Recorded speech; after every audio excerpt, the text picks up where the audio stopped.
তোমারে পেয়ে গেলে শালার বিরাট সমস্যা হয়ে যাইতো। সব কথা তোমারে বলা লাগতো, লেখার মতন আর কিছুই পাইতাম না।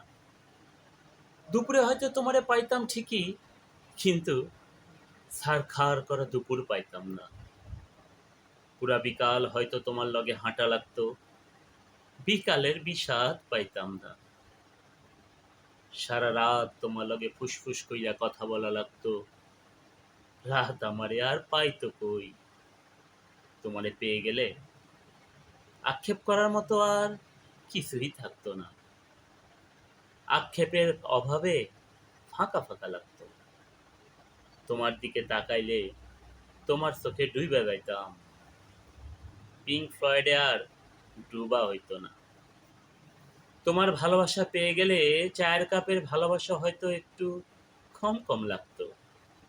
তোমারে পেয়ে গেলে তোমারে না পাওয়ার কষ্ট পাওয়া হইতো না। তখন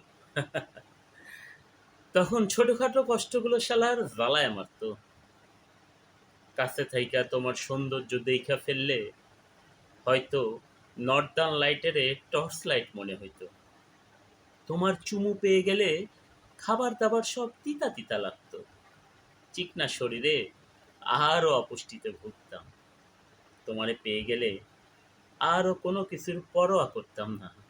তখন জগৎ সংসার ছারখার হয়ে যাইতে পারত। তাই তাই তোমারে পেয়ে গেলে আসলেই আসলেই শালার বিরাট সমস্যা হয়ে যাইত। বিরাট সমস্যা হয়ে যাইত। কবি প্রীতম কে পাল। ধন্যবাদ।